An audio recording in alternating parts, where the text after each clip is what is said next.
So I've been playing Rido. And something about Rido that made me really think about how to optimize combos is that this boy hits hard, right? In DOA, it doesn't really have extended combos, right? And what I mean by extended combos is that there's a limit to how many things you can do within a string before you have to commit to a launcher, right? And something that I've been navigating through is how do I simplify the hold situation for me? Because I have a really hard time with holding right now.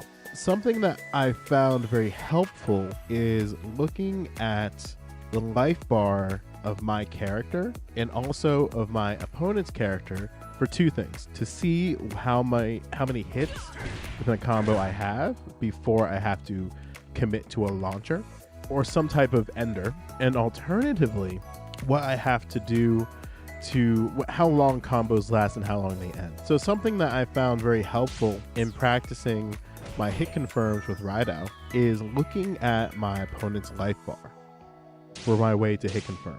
This isn't necessarily something that's new. I don't have to guess when something hits or blocks. If your opponent blocks you, save guard breaks, nothing's going to happen. So as you see, I'm hitting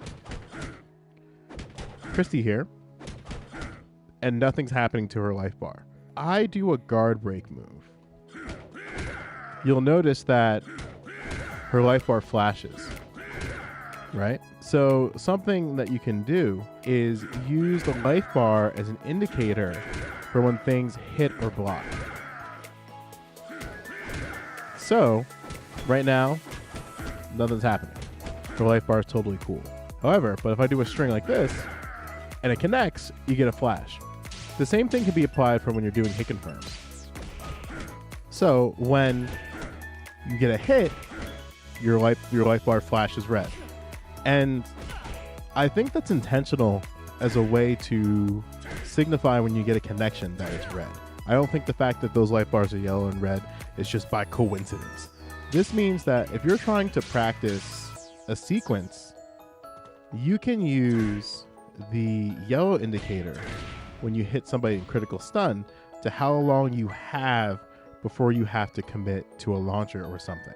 Yeah, so when I'm doing Rido right now, those 3 hits that I did, 1, 2, 3, 1, 2, 3, I have a very small sliver of shiny health, we'll call, or illuminated health before I have to commit to some type of launcher. So when I'm doing this combo, I know after the 3rd hit, I should consider doing some type of launcher or some type of either reset or some type of other move, right? Because if I keep going,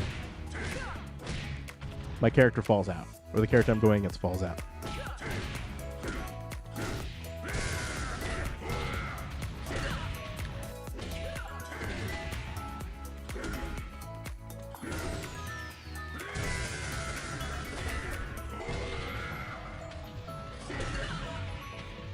Like thinking about just doing something, because then I know that like, okay, after 3 hits, I'm gonna get kicked out of the combo system.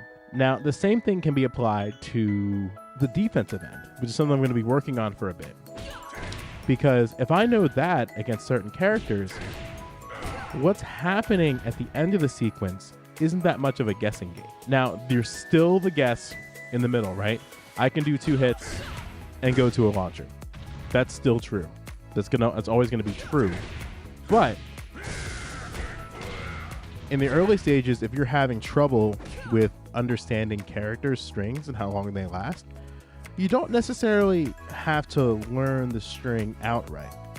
I think it might be better to pay attention when you're first starting out, mind you, to pay attention to your life bar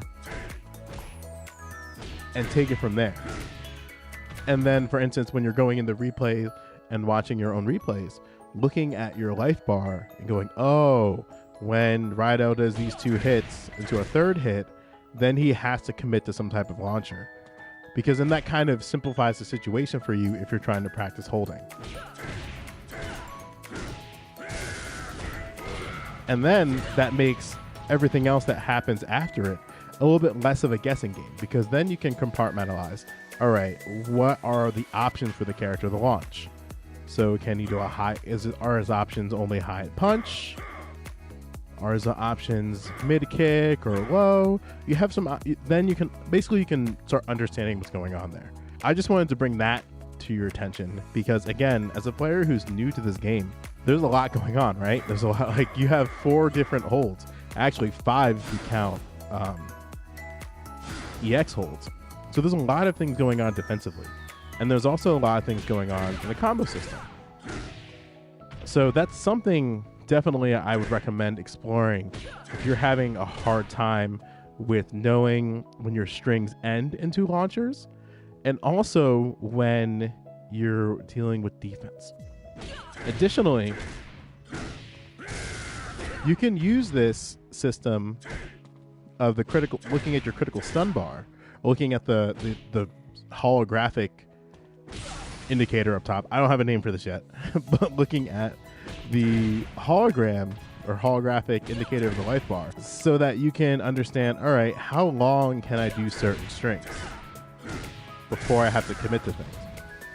I think that's a really good way of at least approaching combos, especially if you're learning a character brand new, because then you can kind of create custom combos just by using the stun bar or the critical stun bar as your basis to go about it. That's all I got. So, with that being said, be sure you follow the Twitch channel at twitch.tv/Joe Lewis, as it always has been. The O is a 0. And yeah, I will see you guys in the next one.